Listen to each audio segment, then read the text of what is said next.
এখানে টপিক আমি মোট লিখছি হচ্ছে 6টা। এখানে টপিক লেখা আছে। ঢাকা বোর্ডে এমসিকিউ আসছে 10টা অর্গানিক থেকে, সিকিউ আসছে 3। আসসালামু আলাইকুম। আজকের ভিডিওতে আমরা কেমিস্ট্রির সেকেন্ড পেপার নিয়ে আলোচনা করব। তো সেকেন্ড পেপারের আগে তোমরা বলতে পারো মোটামুটি রাফলি 3 দিনের মতো গ্যাপ আছে। তো আমরা ধরবো যে আমরা 2.5 দিনের মতো সময় পাইছি, 2.5 ডেজ। তো এই 2.5 দিনের ভেতরে বা 2.5 থেকে 3 দিনের ভেতরে কীভাবে করে পুরো রসায়ন দ্বিতীয় পত্রটাকে সুন্দর করে গোছানো যায় সেটা নিয়ে আজকের এই ভিডিও। তো আজকের ভিডিওতে আমি বরাবর মতো একটা পিডিএফ নিয়ে আসছি। তো আমি নিজের মতো করে টপিকগুলো সব বানাইছি। এখানে টপিক কী কী আছে সেই টপিকগুলো একটা লিস্ট করছি, এবং পড়ার সিস্টেমটা হবে এই টপিকগুলোকে ধরে একটা করে টপিক পড়বা, টিক দিবা, একটা করে টপিক পড়বা, টিক দিবা। ফার্স্ট পেপারের ক্ষেত্রে আমি টপিকের নামকরণগুলো করিনি, কারণ ফার্স্ট পেপারে আমি মুখেই পুরোটা জিনিস বলে দিতে পারছি যে আসলে কী কী আছে, মানে দ্বিতীয় অধ্যায় কী আছে, তৃতীয় অধ্যায় কী আছে। খুব স্পেসিফিক টপিক ছিল, তো ওইটা আলাদা করে লিখে দেওয়া লাগে নেই। বাট সেকেন্ড পেপারে আসলে লিখে দিলে জিনিসটা ইজি হয়, এই জন্য আমি নিজের জন্য লিখছি, তোমাদেরকে ওইটা দিলাম আর কি। মানে এটা একটা step by step topic wise guideline. তো প্রথম কথা হচ্ছে, ভিডিওটাকে আমরা আবার ভাগ করছি হচ্ছে মোট 5টা ভাগে। প্রথম ভাগে আমরা কী করবো? প্রথম ভাগে আমরা চ্যাপ্টার অ্যানালাইসিস করবো। সেকেন্ড ভাগে আমরা এমসিকিউ নিয়ে কথা বলবো। থার্ড ভাগে আমরা সিকিউর খ নিয়ে কথা বলবো। চতুর্থ ভাগে আমরা গ এবং ঘ নিয়ে, এবং পঞ্চম ভাগে আমরা স্ট্র্যাটেজি নিয়ে কথা বলবো, অর্থাৎ এক্সাম হল এবং এখন পড়ার স্ট্র্যাটেজি। তো ফার্স্টলি আসি আমরা চ্যাপ্টার অ্যানালাইসিস। তো চ্যাপ্টার অ্যানালাইসিস কিংবা অধ্যায় বিশ্লেষণ করলে আমরা দেখি যে আমাদের অধ্যায় আছে মোট শর্ট সিলেবাসে 4টা। অধ্যায় 1, 2, 3, 4। সেকেন্ড পেপারে অধ্যায় 1, 2, 3, 4 এই 4টা অধ্যায় আছে। এর মধ্যে থেকে আমাদের সবচেয়ে বড় অধ্যায় হলো চ্যাপ্টার 2, অর্থাৎ অর্গানিক কেমিস্ট্রি। সেখান থেকে কিন্তু 3টা করে সৃজনশীল আসে। এখন আমরা অনেকে ভাবি যে আমরা অর্গানিক কেমিস্ট্রি স্কিপ করব। তাদের জন্য একটা সমস্যা হলো, দেখো অর্গানিক কেমিস্ট্রি থেকে 3টা সৃজনশীল কিন্তু বেশিরভাগ বোর্ডই দিয়ে দেয়, অর্থাৎ 90 থেকে 95% সম্ভাবনা এটাই যে অর্গানিক থেকেই তোমার 3টা সিকিউ তোমাকে দিবে, আর বাকি সবগুলো মিলে 5টা দিবে। আবার এমনও হয় অর্গানিক থেকে 3টা সিকিউ তো দেয়ই, সাথে এমসিকিউর ক্ষেত্রে 7 থেকে 10টা পর্যন্ত এমসিকিউ যাইতে পারে।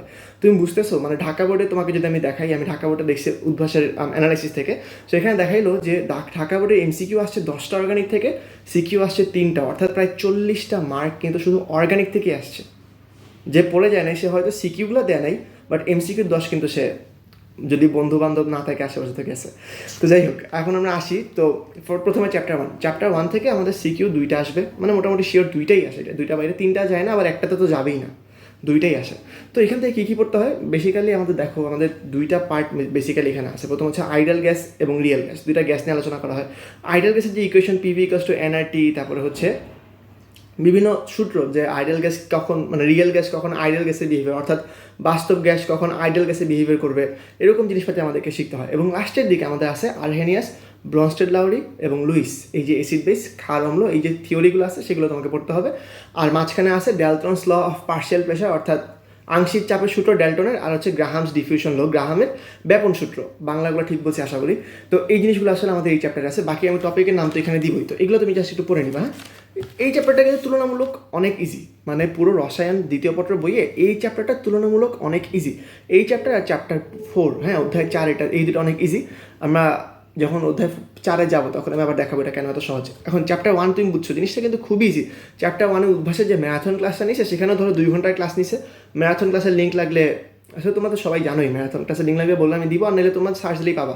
তো এই ম্যারাথন ক্লাসে মাত্র 2 ঘন্টার ভিতরে পুরো চ্যাপ্টারটাকে অনেক সুন্দর করে বুঝাই দিছে। চ্যাপ্টারটা অনেক ছোটো, দেখো টপিক 4টা টপিক লিখছি, যে এর মধ্যে খুবই ইজি টপিক। গ্রাহামস ব্যাপন সূত্র, যেটা গ্রাহামের ব্যাপন সূত্র, এটা তো একদম ছোটোটা টপিক। একইভাবে ডেল্টনস পার্শিয়াল প্রেশার, এটা ছোটোটা টপিক।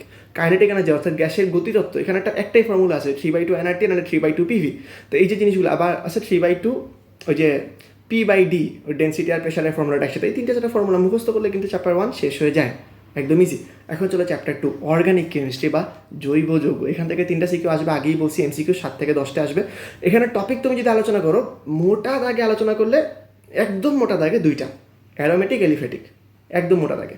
এখন অ্যারোমেটিক থেকে একটা সিকিউ বেশিরভাগ সময় দেয়, তবে যে 2-3টা বোর্ড আছে যারা একটু অন্য টাইপের আর কি, বুঝছো তো, একটু বেশি কিউট বোর্ড যারা, তারা আসলে মাঝে মাঝে একটু ঝামেলা করতে পারে। যেমন এইবার একটা কোর্সে যশোর বোর্ডে মনে হয় অ্যারোমেটিক থেকে সিকিউ দেয় নাই। তো সারা জীবনের ট্রেন্ড হচ্ছে অ্যারোমেটিক থেকে সিকিউ একটা আসবেই, এরকম করে আসছে। সিকিউ প্রত্যেকবার একটা অ্যারোমেটিক থেকে আসে, অর্গানিক থেকে 3টা আসে, সিকিউ একটা অ্যারোমেটিক থেকে বারবার আসে। বাট গতবার যশোর বোর্ড দেয় নেই। বাট এটা আসলে খুবই এক্সেপশন, এটা ইনশাল্লাহ প্রত্যেকবারই এবারও দিবে, অ্যারোমেটিক থেকেই দিবে, সব বোর্ডই দিবে, জাস্ট 2-1টা এক্সেপশনের প্রত্যেকবার হয় না। তো তোমরা আগেটা কাজ করবে, আগে অ্যারোমেটিকটা অবশ্যই পড়ে নিবা। অ্যারোমেটিক পড়ে নেওয়ার পরে, আমি জাস্ট অর্গানিক বলতেছি, যে অর্গানিকের পুরোটা পারে সে তো অবশ্যই ভালো, আমিও পুরোটা পারি না, আর আমি তো কোনো টপার না। টপার যারা আছে ওরা পুরোটা পারতে পারে, বাট অনেক হার্ড। যারা পুরোটা পারি না তারা আমরা কী করবো বা আমি কী করবো, তাই আমি প্রথমে অ্যারোমেটিক পার্টটা অবশ্যই পড়ে যাবো। অ্যারোমেটিক পার্টটা পড়া মানে একটা সিকিউর মোটামুটি 100% কনফার্ম। তার সাথে যদি আমার সময় থাকে তাহলে আমি অ্যারোমেটিক থেকে একটু নিচে নেমে অ্যালডিহাইড কিটোনের একটা পার্ট আছে, বুঝছো? এই জিনিসটা অনেক সোজা। অ্যালডিহাইড কিটোন এবং ফেলিনটোলেন্ট রিএজেন্ট, ফেলিনটোলেন্ট বিক্রিয়ক বলে মনে হয় বাংলায়, ওই যে ফেলিনটোলেন্ট পরীক্ষাটা, এটা তুমি পড়ে যাবা, বুঝছো? তোমাকে যদি বলে যে এটা অ্যালডিহাইড না কিটোন, এটা শনাক্ত করে কী হবে, এই পার্টটা পড়ে যাবে, এটা একদম নিচে, এখান থেকে একটা সিকিউ মাঝে মাঝে দিয়ে দেয়। তারপরে তুমি এর আগে কী পড়ছো, তুমি এর আগে পড়তেছো হচ্ছে কি অ্যারোমেটিক কম্পাউন্ডটা, অ্যারোমেটিক কম্পাউন্ড পড়ে তারপর তুমি এসে পড়ছো কিটোন অ্যালডিহাইড, এই দুটো আগে শেষ করবে। তারপরে কী করবা, মার্কভনিকভ অ্যান্টি মার্কভনিকভ, এই দুটো অনেক ইজি জিনিস। ইজি মানে কম্পারেটিভলি অনেক ইজি আর কি ওইসবের তুলনায়। এগুলো যখন তোমার সব শেষ হয়ে যাবে তখন তুমি পড়তে পারো SN1 reaction, SN2 reaction, electrophilic reaction, electrophilic substitution reaction. এখানে আর এরকম কিছু রিয়েকশন আছে, অ্যালডিহাইড কিটোন, অ্যালডিহাইড কিটোন তো পড়বা, মানে বলতেছি carboxylic acid, amine, amide, Easter, এগুলো হচ্ছে কি সাইড টপিক। তোমার আগে মাস্ট হচ্ছে অ্যারোমেটিক শেষ করা। অ্যারোমেটিকের মধ্যে তোমার ওই TNT আসবে, টোলোইন আসবে, তারপরে হচ্ছে বিভিন্ন রকম জিনিসপাতি আরও আসবে। আর অ্যারোমেটিকের মধ্যে তোমার বেনজিনের সাবস্টিটিউশন, বেনজিনের ইলেকট্রোফিলিক, এগুলো তোমার এখানে দেখাইতে বলবে। তো বেনজিনের যে রিয়েকশনগুলো, সাবস্টিটিউশন, ইলেকট্রোফিলিক, সবাই সব কিছু দেয় না। কে কোনটা দেয়, বেনজিন কোনটা দেয়, কার্বক্সিলিক অ্যাসিড কোনটা দেয়, এটা তোমাকে একটু ভালো করে জানা থাকা লাগবে। আর কোনটা বেশি রিয়েক্টিভ, কোনটা কম রিয়েক্টিভ, কোনটা বেশি স্টেবল, কোনটা কম স্টেবল, এই কোয়েশ্চেনগুলো বেনজিন নিয়ে কিন্তু আসে, বা অন্যান্য যৌগ নিয়ে এগুলো আসে। তো এগুলো ফরমেশনগুলো একটু ভালো করে দেখবা। মানে বেনজিন সোজা কথা একদম ঠাডা মুখস্থ, মানে বেনজিন থেকে যেন কোনো জায়গায় আটকাইতে না পারে। একটা বেনজিন নিয়ে তোমার যদি ভালো করে পড়তে হয় তোমার 4 থেকে 5 ঘন্টা লাগবে, বেনজিন তোমার মোটামুটি শেষ হয়ে যাবে। আর বন্দি পাঠশালায় দেখছিলাম বেনজিন নিয়ে একটা, বেনজিন আসলে মানে অ্যারোমেটিক যৌগ নিয়ে তোমার একটা 2.5 ঘন্টার ক্লাস আছে, সৈকত আব্দুল্লাহ ভাইয়া নিছে, তো এটা অনেক সুন্দর করে নিছেন। ওটা তুমি দেখতে পারো, ওটা দেখলে তোমার অ্যারোমেটিকের যে বেনজিন পার্টটা আছে, মানে অ্যারোমেটিক যে পার্টটা আছে সেটা মোটামুটি ক্লিয়ার। এখান থেকে একটা সিকিউ আসবে বলে ইনশাল্লাহ বলে দেওয়া যায়। তারপরে আমি তো বললাম অর্ডারগুলো কি, ওই অ্যালডিহাইড কিটোন, ফেলিনটোলেন্ট, এই 4টা একসাথে, অ্যালডিহাইড কিটোন, ফেলিনটোলেন্ট একসাথে। আর তারপর হচ্ছে কি যে তুমি পড়তে পারো হচ্ছে বাকিগুলো আছে, মার্কভনিকভ, অ্যালকোহল শনাক্তকরণ, তো এগুলো তুমি বাকিগুলো পড়তে পারো। আসলে এখানে বাকি তো অর্গানিক পুরোটাই পড়ার আছে, আমি জাস্ট ছোটো করে দিলাম অর্গানিক থেকে। নেক্সট হচ্ছে আমাদের স্টোইকিওমেট্রিক কেমিস্ট্রি বা পরিমাণগত রসায়ন, আমরা যেটা বলি পরিমাণগত রসায়ন। প্রথম থেকে যদি বলি কনসেন্ট্রেশন আর পিএইচের কিছু ম্যাথ আছে, অর্থাৎ ঘনত্ব এবং পিএইচ বের করা, ঘনত্ব এবং পিএইচ বের করার ম্যাথ আছে। দেখো চ্যাপ্টার 3 সবগুলো টপিকই কিন্তু ইম্পর্টেন্ট। আমি এই যে কেমিস্ট্রি টপিকটা বানাইছি, টপিকের লিস্ট বানাইছি, এখানে আমি 3 স্টার 2 স্টার 1 স্টার বলে কিছু দিইনি, কারণ এইখানে আসলে 3 স্টার 2 স্টার 1 স্টার বলে নাই। কেমিস্ট্রি এমন একটা সাবজেক্ট, চ্যাপ্টারই আছে 4টা, এই চ্যাপ্টার 4টা থেকে তোমার সৃজনশীল আসবে 8টা, সেখানে তুমি যদি আবার টপিক বাছাই করতে চাও 2 স্টার 3 স্টার, আসলে কোনো সুযোগ নেই। মেজর টপিকগুলো প্রত্যেকটাই 3 স্টার, প্রত্যেকটাই 2 স্টার, এখান থেকেই সিকিউ দেবে, বাইরে কোনো সিকিউ আসলে আসবে না। আবার কোনোটাকে কম গুরুত্ব দিয়ে দেখার সুযোগ নেই। একইভাবে অধ্যায় 3-এর ক্ষেত্রেও সেম, তুমি প্রথমে কনসেন্ট্রেশনের পিএইচ করবা, এটা তোমাকে আসবে অনেক বেশি সম্ভাবনা। দেন তোমার অ্যাসিড বেস টাইট্রেশন আছে, বাংলায় মনে হয় টাইট্রেশনই বলে, অম্লক্ষার টাইট্রেশন বলতে পারে, ওইটাও তোমার অবশ্যই আসবে। আচ্ছা দেখো আরেকটা জিনিস বলি, তোমরা যদি কেউ এমন হো যে বাংলাগুলো মানে ইংলিশগুলোর সাথে বাংলাগুলো অনেক বুঝতেছো, তোমরা চাইলে একটু কমেন্টে লিখে দিতে পারো, তোমাদের যদি সময় থাকে, বাধ্যতামূলক না, মানে যদি মনে করো যে হ্যাঁ দিলাম অন্যদের হেল্প হইলো, তাহলে দিতে পারো। আমি যেহেতু ইংলিশ ভার্সন স্টুডেন্ট, আমার কিছু ক্ষেত্রে বাংলা টার্মগুলো আসলে ঝামেলা করে, মানে আমি পারি না, তো মানে ভুলে যাই আর কি। আচ্ছা, তো অ্যাসিড বেস টাইট্রেশন এটা ভালো করে করবা। তারপর একটা খুবই ইম্পর্টেন্ট হচ্ছে oxidation reduction related problems, oxidation এবং জারণ বিজারণ যে টার্ম ম্যাথগুলো আছে সেগুলো তোমাকে অবশ্যই করতে হবে। তার নিচে আছে ইম্পিউরিটি পিউরিটি, অর্থাৎ শুদ্ধতা বিশুদ্ধতা যাচাইকরণ যে ম্যাথগুলো আছে না, যে এটা শুদ্ধ নাকি বিশুদ্ধ মানে অশুদ্ধ, এই যাচাইকরণ ম্যাথগুলো তোমাকে করতে হবে। তারপরে তোমার আছে কেমিক্যাল ইকুয়েশনগুলো, ইলেকট্রন মেথড বলে হয়তো ইংরেজিতে, বাংলাটা কি বলে ঠিক শিওর না আর কি। তো সেটা দিয়ে আর কি ইলেকট্রন সমান করে একটা যে ব্যালেন্স করে না ইকুয়েশনগুলো, সেটা মানে বুঝে নিবা আর কি, তোমার সিকিউ গেলেই দেখলেই বুঝবা ইলেকট্রন দিয়ে সমতা করার কথা বলে। আর নেক্সট হচ্ছে ইন্ডিকেটরস ইউজ করা, যে ইন্ডিকেটরসগুলো ইউজ করছে। এখন দেখো আরেকটা বিষয়, ফার্স্ট পেপারে যেমন আমি এমসিকিউর জন্য আলাদা করে বলছিলাম এটা একটা ফার্স্ট পেপারে এমসিকিউর জন্য রিডিং দিতে হবে, সেকেন্ড পেপার কিন্তু এমন না। সেকেন্ড পেপারে সব কিছু এমসিকিউ, সব কিছু সিকিউ, একদম সব কিছু এমসিকিউ, সব কিছু সিকিউ, বুঝছো? আমি এমসিকিউ একটু পরে বলবো, চ্যাপ্টার অ্যানালাইসিস শেষ করি। চ্যাপ্টার 4 কী হয়েছে, চ্যাপ্টার 4 আমাদের প্রায় 2টা সিকিউ আসার সম্ভাবনা একটু কম, অন্যগুলোর তুলনায় একটু কম। সাধারণত 2টা সিকিউ দিতে পারে না, কারণ ওই যে অর্গানিক থেকে 3টা দিয়ে ফেলে, চ্যাপ্টার 1 থেকে 2টা দেয়, চ্যাপ্টার 3 থেকে 2টা দেয়, তার মানে একটা সিকিউ বাকি থেকে ওটা চ্যাপ্টার 4 ঢুকাই দেয় সাধারণত, বাট 2টা মাঝে মাঝে দেয়, যে বললাম এক্সেপশন আছে, যা সরবট করছিল আগেরবার। আচ্ছা, তো এখন চ্যাপ্টার 4 আমাদের কী আছে, চ্যাপ্টার 4 আছে আমাদের ইলেকট্রোলাইটিক সেল আর তড়িৎ বিশ্লেষ্য কোষ, আর হচ্ছে তড়িৎ কি একটা কোষ আর কি, ইলেকট্রোকেমিক্যাল আর ইলেকট্রোলাইটিক সেল আমাদের ইংরেজিতে বলে, তুমি একটু বুঝে নিবা, 2টা টাইপেরই তো কোষ আছে। পরে হচ্ছে আমাদের ফ্যারাডেস সূত্র যেটা আছে, ফ্যারাডেস লটা পড়বা, Z=MIT/EF। তারপরে নিচে হচ্ছে আমাদের ফ্যারাডেস লর সাথে একটা ল আসে হচ্ছে কি আমাদের নার্নস্ট সমীকরণ বা নার্নস্ট ইকুয়েশন। সেই নার্নস্ট ইকুয়েশনটাকে বসানো শিখবা, নার্নস্ট ইকুয়েশনের ম্যাথ 100% শিখবা, 100% আসবে, প্রচুর সম্ভাবনা আসে না এমসিকিউ কোয়েশনের ম্যাথ। আচ্ছা, তারপর হচ্ছে ইলেকট্রন অ্যান্ড সেল পটেনশিয়াল, মানে তুমি কাকে ক্যাথোড ধরবা, কাকে অ্যানোড ধরবা, ক্যাথোডে কী কী জমা হবে, মানে ক্যাথোড অ্যানোডকে বাংলায়, ক্যাথোড অ্যানোডই মনে হয় বাংলায় বলে, আমি ঠিক শিওর না, ভুল হইতে পারি। তো ওইখানে কে কিসে জমা হবে, কতটুকু প্রেসিপিটেট জমবে, ওটা তো ওই ডাব্লিউ জে রিকোয়েস্ট এমআইটি বা ইএফ দিয়ে বের করা যায় এই জিনিসগুলো। তো এগুলো তোমাকে একটু মানে প্রয়োগ শিখতে হবে ফর্মুলাগুলো। নেক্সট হচ্ছে কন্টেইনার স্টোরেজ প্রবলেমস, আমি ইংরেজিতে লিখছি, মানে ধারণ করা যাবে কিনা, কিংবা স্টোর করা যাবে না, রাখা যাবে কিনা, সংরক্ষণ করা যাবে কিনা, সুন্দর বাংলায় সংরক্ষণ করা যাবে কিনা। তো তোমাকে আমি বললাম যে অ্যালুমিনিয়াম আমি জিঙ্ক সংরক্ষণ করতে পারবো কিনা, বা আমি তোমাকে বললাম যে ঠিক আছে ধরো স্কুলের মধ্যে কলেজ সংরক্ষণ, জাস্ট ধরো না হাতির মধ্যে ঘোড়া সংরক্ষণ, যে কোনো একটা এরকম তোমাকে বলবে ভাই জিঙ্কের মধ্যে আমি কি আয়রন সংরক্ষণ করতে পারবো, আমি কি সোডিয়ামের মধ্যে দরকার হলে ম্যাগনেসিয়াম, মানে বুঝতেছো তো, যেটা ইচ্ছে সেটা তোমাকে বললে স্টোর করা যাবে কিনা। তখন তুমি কী করবা, ওই যে একটা ইলেকট্রিসিটি কেমিক্যাল রিয়েক্টিভিটি সিরিজ আছে না, মানে এটাকে ধরো বাংলায় যে কী বলে আমি ঠিক শিওর না, ধরো তোমাকে বললো যে লিকে কানা ম্যাকগাইভার এলো যেন ফিরে ক্যাডমিয়াম কাঠ নিয়ে, সোনা পাবে হায় কোথাকার হাজি হাজি পেটাবে আমার, এরকম একটা আছে না। তো এটা তোমাকে মুখস্থ রাখা লাগবে। হ্যাঁ, এটা তোমাকে একটু মুখস্থ করে রাখা লাগবে, কারণ এটার ইউজ আসলে পুরো সব জায়গায়। আমি আরেকবার যদি বলার চেষ্টা করি, লিকে কানা ম্যাকগাইভার এলো যেন ফিরে ক্যাডমিয়াম কাঠ নিয়ে, সোনা পাবে হায় কোথাকার হাজি হাজি পেটাবে আমায়। তো এটা হচ্ছে সিরিয়াল, তোমরা এটা পাশে নাম লিখে নিবা আর কি, আমি আর বিস্তারিত এখানে বললাম না। যেমন ধরো হাজি বলতে হচ্ছে মার্কেরি HG, আজি বলতে হচ্ছে AG সিলভার, আমায় হচ্ছে AU অরাম বা গোল্ড মানে সোনা, পরে এরকম আর কি বিভিন্ন জিনিসপাতি আছে। এটা তোমরা একটু পড়ে নিবা, আমি 100% শিওর মানে ঠিক না হইতে পারি, এটা আমার এই কথাই বিশ্বাস করে এটা ফলো করবা না, এটা নিজে একটু দেখে নিবা, বা তোমাদের যদি লাগে সিরিজটা আমি আলাদা করে একটা তোমাকে ভিডিওটা দেবো, ভিডিওতে আছে, বা যে উদ্ভাসে ম্যারাথন ক্লাসে সুন্দর করে এটা লেখা আছে, আমি তোমাকে ওই টাইমটা দিয়ে দিব উদ্ভাসে ম্যারাথন ক্লাসে। তো এটা একটু মনে রাখবা। একইভাবে উল্টো সিরিজে আছে ওই যে নাসায় কোলা ব্যাং আজ হাসে, তো এটা হচ্ছে তোমার অ্যানায়নারি অ্যাক্টিভিটি সিরিজ। তো এই সিরিজগুলো তোমাকে মুখস্থ রাখতে হবে, ঠিক আছে?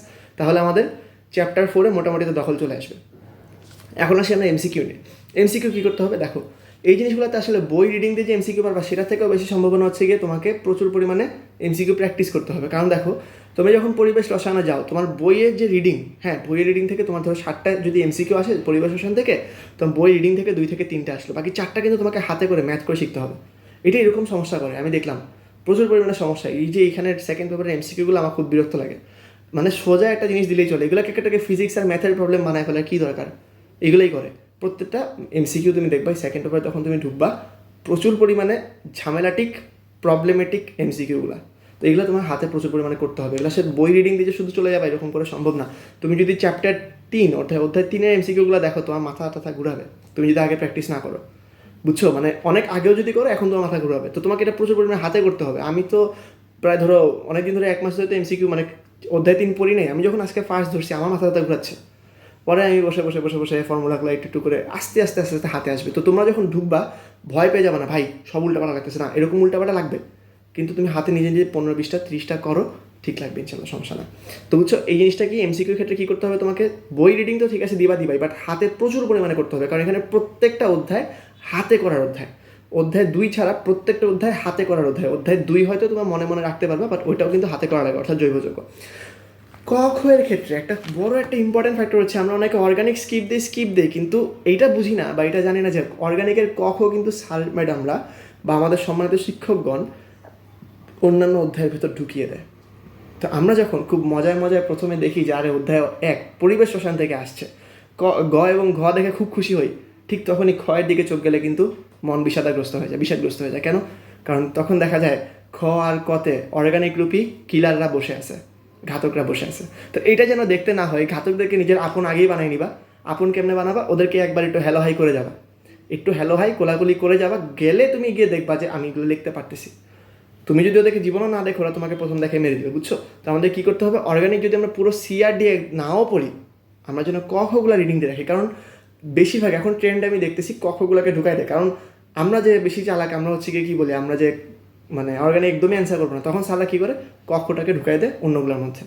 এটাই বাস্তবতা, এটা হয়। তুমি নিজের বিশ্বাস না করে তুমি নিজের বোর্ড কোয়েশনগুলো দেখো, তাহলে আমাদেরকে অবশ্যই ক খর জন্য অর্গানিকের ক খ প্রত্যেকটা পড়ে রাখতে হবে। নাহলে দেখা যাবে চিপা চাপা দিয়ে আমাদের 3 মার্ক 5 মার্ক করে 8 মার্ক শুধু নাই, এমনিতেই নাই, অর্গানিক অ্যান্সারও করা লাগে না। আমি যে জৈব মানে 1, 3 আর 4 থেকে উত্তর করতে গিয়ে দেখি ক খর কারণে আমার 8, 9 নাই। এটা তুমি দেখবা, এটা কিন্তু হতে পারে, অনেক বেশি হওয়ার সম্ভাবনা আছে। তাই তোমাকে অবশ্যই অর্গানিক কেমিস্ট্রি ক এবং খ পড়তেই হবে। এরকম করে প্রত্যেকটা অধ্যায়ের ক খ করতে হবে, কারণ দ্বিতীয় পর্বে দেখা যাচ্ছে এটা মিক্সিং করার সম্ভাবনা অনেক বেশি, মিক্সিং প্রচুর পরিমাণে করতেছে। গ ঘর ক্ষেত্রে যদি আসি, তো প্রথমত পরিবেশ রসায়নের গ ঘ আসলে অত্যন্ত সহজ, ফর্মুলা বসাবা কাজ হয়ে যাবে, ফর্মুলা বসাবা কাজ হয়ে যাবে, তুলনা করবা কাজ হয়ে যাবে, কোনো প্যাচ দেওয়ার সুযোগ নেই। আবার একইভাবে অধ্যায় 4 সেমভাবে ফর্মুলা বসাবা কাজ হয়ে যাবে, প্যাচ দেওয়ার সুযোগ নেই। তোমাকে এটা প্রচুর পরিমাণে প্র্যাকটিস করতে হবে। এটা হচ্ছে কি উদ্ভাসে ম্যারাথন ক্লাসটা আছে না, ওখানে প্র্যাকটিস হয়ে যায়, যেই ম্যাথগুলো দিচ্ছে ওগুলো করো, সাথে নিজে থেকে হাতে 2-3-4টা ম্যাথ বোর্ড কোয়েশ্চেন করে ফেলো, তোমার অধ্যায় 1 আর অধ্যায় 4 হয়ে যাবে। অধ্যায় 3-এর ক্ষেত্রে আসলে জিনিসটা অনেক কমপ্লিকেটেড, অনেক জটিল, জিলাপির প্যাচ আছে অধ্যায় 3-এর ভিতরে। অধ্যায় 3 তো ভালো মানুষ না, এটার ভিতরে তুমি যখন ঢুকবা দেখবা যে প্রচুর পরিমাণে উল্টাপাল্টা প্যাচ, থিওরির প্যাচ। এগুলো কী করতে হবে, এগুলো আসলে প্রচুর পরিমাণে প্র্যাকটিস। তোমাকে প্রথমেই তুমি কী করবা, আমি উদ্ভাসে ম্যারাথন ক্লাসটা যখন দেখি না, আমি একটা ম্যাথ উনি বুঝাই, আমি সেটাকে পজ দিয়ে আমি নিজের হাতে একবার করে ফেলতেছি। কারণ আসলে এইখানের ম্যাথগুলো নিজে থেকে তুমি যে পরে গাইড দেখে একটা সলভ করবে, এটা তোমার জন্য অনেক টাফ, তোমার যদি আগে খুব ভালোভাবে পড়ানো থাকে। তাই তুমি একটা ম্যারাথন ক্লাস খুলো, মানে উদ্ভাসের ক্লাসটি তুমি খুলো, বা বন্দি পাঠশালা একটা ক্লাস খুলো, ওনারা যেই একটা ম্যাথ করাবে তুমি সেই ম্যাথটা দেখার পরে ওইটাই পজ মেরে ওটা করে ফেলবা, বা ওই ম্যাথটা করার পরে যে ম্যাথটা কোয়েশ্চেন আসবে ওনারা লেখা শুরু করার আগে পজ দিবা, নিজে করবা, দেন তুমি অ্যান্সার মিলাবা। এভাবে করলে কিন্তু দেখবা সুন্দর করে একটা স্ট্রাকচার বেরোতে তোমার প্রিপারেশন রেডি হয়ে যাচ্ছে। বাট তুমি আগে দেখলা তারপরে করতে গেলা, পারবে না। চ্যাপ্টার 3 এভাবে হয় না, চ্যাপ্টার 1 চ্যাপ্টার 4 হইতে পারে, চ্যাপ্টার 3 এভাবে হবে না। বিশেষ করে তুমি যদি একান্তই এক্সেপশন না হও, বেশিরভাগ ক্ষেত্রে এটা হবে না যে তুমি এই একসাথে সবগুলো ম্যাথ দেখে পরে একবারে করলা। তাই তুমি পজ দাও করো, হ্যাঁ, তাহলে ইনশাল্লাহ হয়ে যাবে। আর কোন চ্যাপ্টারটা বাকি আছে, চ্যাপ্টার 2 জৈব যৌগ। আসলে এটা নিয়ে কী বলবো, এটা তো তোমাকে বললামই যে তুমি ক্লাস দেখলে ওই ক্লাসটা দেখে আপাতত অ্যারোমেটিক, তারপরে হচ্ছে অ্যালডিহাইড কিটোন, এটা তোমাকে সিরিয়াল যেটা বলছো এটা তুমি আপাতত আত্মস্থ করো। অর্গানিকের ক্ষেত্রে কোয়েশ্চেন পেঁচায় কম, সুযোগ থাকে কম, বাট স্টেমটা কিন্তু বুঝতে হবে, অনেক সময় পেঁচায় দিতেও পারে, তো এটা তোমাকে নিজে থেকে বুঝে নিতে হবে, আর একটু প্রচুর পরিমাণে প্র্যাকটিস করতে হবে। তো এই গেল। আর স্ট্র্যাটেজি কী বলবো, স্ট্র্যাটেজি হচ্ছে তোমার নিজের উপর নির্ভর করে। তুমি যদি মনে করো যে ভাই আমি আমার চ্যাপ্টার সেকেন্ড পেপারটা মোটামুটি গোছানো আছে, তাহলে তুমি এটাকে 2 দিনে 2.5 দিনে পড়তে পারো। তোমার যদি মনে হয় গোছানো নাই, ফার্স্ট পেপারটা বেশি গোছানো আছে, তুমি এটা 3.5 দিন 3 দিনে পড়তে পারো। আসলে এটা নির্ভর করে তোমার উপরে, তুমি কটুক পারো কটুক জানো। যেমন ফার্স্ট পেপারের ক্ষেত্রে আমি বেশি দিন নিচ্ছি না, আমি 2 দিন নিচ্ছি ফার্স্ট পেপারের ক্ষেত্রে, কারণ ফার্স্ট পেপার আমার মোটামুটি পুরোটা বই দখল আছে। অধ্যায় 3 একটু উইকনেস আছে, বাকিটা পুরোটা বই আলহামদুলিল্লাহ দখল আছে, তো আমি কম সময় নিচ্ছি। আমার সেকেন্ড পেপারে উইকনেস আছে, আমি সেকেন্ড পেপারটা বেশি সময় নিচ্ছি। তোমাদের ক্ষেত্রে যদি উল্টো হয়, তোমরা উল্টো কাজটা করবা, বাট নিজেরটা নিজে বুঝতে হবে, বুঝছো? আচ্ছা, তাহলে এই ভিডিওর জন্য আপাতত এইটুকুই। আর যদি কোনো কোয়েশ্চেন থাকে বা কিছু থাকে কমেন্টে জানাইও, আমি ইনশাল্লাহ উত্তর দেওয়ার চেষ্টা করবো। অনেক ক্ষেত্রে কমেন্টে উত্তর দিতে পারতেছি না, আমি এটার জন্য সরি হচ্ছে। আমার পরীক্ষা যেহেতু বুঝতেছই, আমারও ঝামেলা আছে পড়ালেখা নিয়ে, পড়ি নেই তো কম পড়ালেখা করছি আগে। তো দ্যাটস অল ফর টুডে। আর ইনশাল্লাহ ভিডিওটা প্র্যাকটিস করলে হয়ে যাবে। আর পিডিএফের যে লিঙ্কটা আছে সেটা আমি তোমাদেরকে গ্রুপে দিয়ে দিব, হ্যাঁ। আর কমেন্ট থাকলে জানাই দিও। বাই।